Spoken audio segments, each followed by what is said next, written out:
Hello and welcome. I'm Pravir, and today's session is a fourfold quantum-based source of renewable energy and its detection. Now, this is going to be at a very high level, and I want to give the essence of this within about 15 minutes or so. I'll begin with some trends in quantum energy. We have, of course, the idea of quantum dots, which have changed the efficiency or are changing the efficiency of solar cells basically because quantum dots improve light absorption and energy conversion efficiency, and this has tended to surpass traditional solar cell technology. We also have the idea of quantum vortices, and here it's by controlling electron density. This can induce quantum phase transitions, leading to formation and movement of quantum vortices that can improve superconductivity. So another phenomena of energy. We have the idea of tiny quantum engines.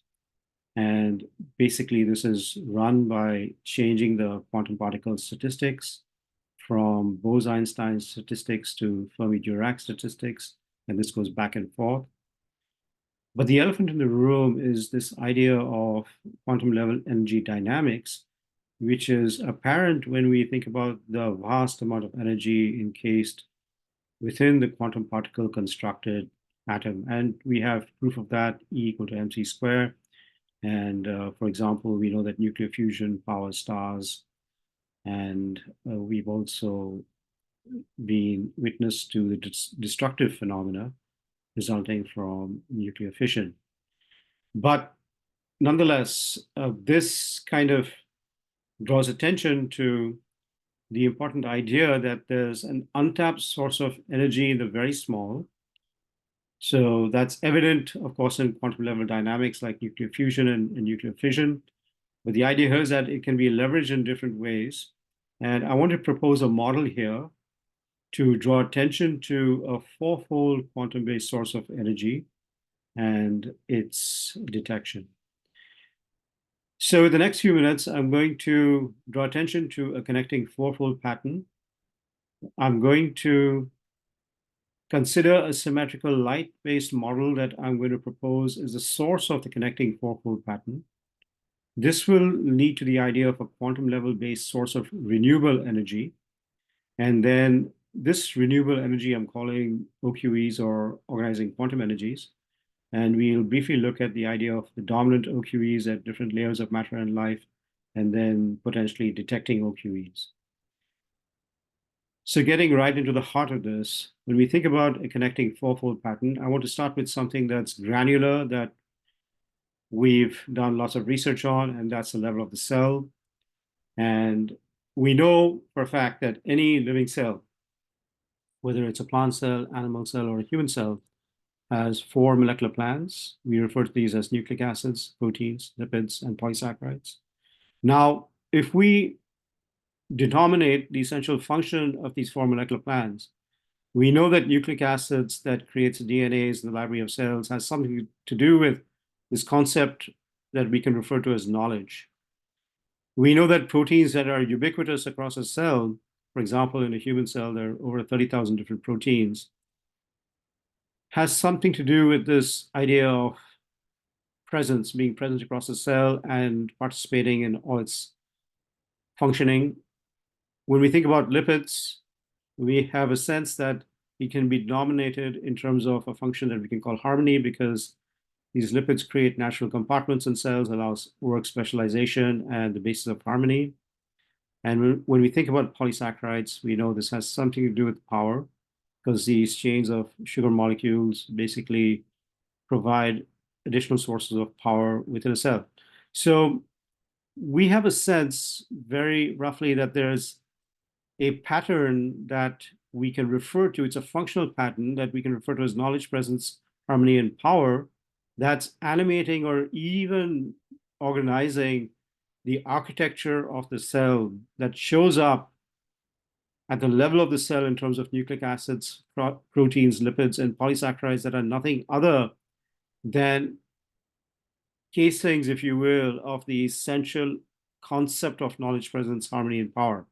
Now, the interesting thing is that when we go down levels of granularity, we can make the case that The periodic table and all the known atoms are also similarly organized by these four conceptual energies that we're calling knowledge, presence, harmony, and power. And I'll briefly illustrate this. So if we think about power, for instance, we know that there's elements in the S shell, such as hydrogen and helium, that power stars and responsible for nuclear fusion. And so these elements belong to the S group. So we can say approximately that the S group has something to do with it encases this idea of power, which is an organizing energy. Similarly, when we look at the F group elements, we know that these are experiments in collectivity at the atomic level because we have atoms of the highest atomic numbers. And so we already get a sense that these are an encasement of this idea of harmony. Similarly, we can make the case that D group elements, which are our workhorse elements such as iron, nickel, cobalt, aluminum, and so on, allow for this functioning of presence. And similarly, we can make the case that the P group elements that have many different archetypes that exist across the periodic table, such as metals, metalloids, non-metals, and so on, and then even elements like carbon and silicon that we know are the basis of computing machinery, essentially give us a sense that it may have something to do with knowledge.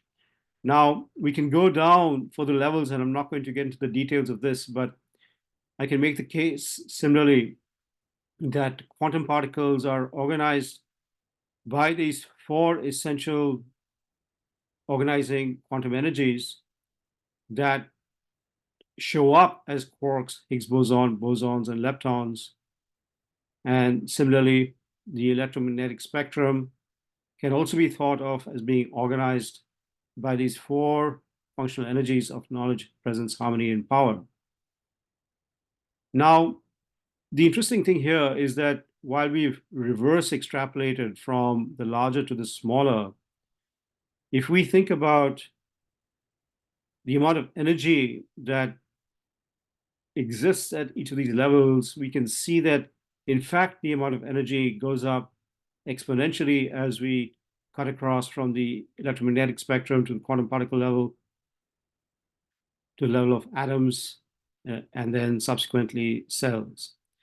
So there's a correlation. There's already intuitively, you can get a sense that there's a correlation between the amount of organization that takes place and the amount of energy that shows up at each subsequent layer across matter and life. Now, I want to propose that the origin of this is a light-based model. So if we think about the organizing layers, or rather the layers that we just spoke about at the level of life and matter, if we penetrate into it and go into light and what's behind that, then I want to introduce this mathematical artifact that has several conceptual spaces in it, all created by imagining light to travel at different constant speeds. So let's think about this source layer where light is imagined to exist infinitely fast. And again, this is a conceptual space. Then since light's traveling infinitely fast, it's going to be present in whatever volume we may want that light to be in. And so it's going to have this property of presence. Now, if anything not of the nature of light were to arise, it's going to be overpowered by the nature of light. And so it's going to have this property of power. Anything that appears or disappears is going to do so in this fabric of the ubiquitous, all-present light that's instantaneous across any volume we're considering. And so light, quote unquote, has a knowledge of anything that's happening in its space. And similarly, since everything is connected in the nature of light, there's an implicit harmony that exists. So we can say that when light travels infinitely fast, there's a conceptual or a mathematical space that's created that has certain dynamics that we can represent by the idea or the concepts of presence, power, knowledge, harmony. When we slow this light down again using imagination, then there's a process of quantization or differentiation that occurs so that whatever is meant by these concepts of presence, power, knowledge, harmony becomes more clear. And as this differentiation occurs, then presence becomes a set of presence that has a large number of elements related to presence. And similarly, we have these other three sets. And due to a further act of quantization, so light imagined to exist even slower, so that whatever is contained in it comes more into relief, we can then imagine that there's infinite number of combinations of the elements in these large sets to create an infinite number of seeds. And each seed is a unique permutation of the elements that exist in these four sets. And then when we consider light to be projected at the known speed of c, then we have the basis of space-time energy gravity. And how's this? Because essentially, we have these infinite number of seeds that show up as a granularity of space when light is projected at 186,000 miles per second. And each of these seeds will reveal the essence of what is in it, and that's through a relative process of time. So that's the basis of time. And then we have the basis of energy, because there's a transformation between the subtle to the more material in each of the revealing of what's in the seed.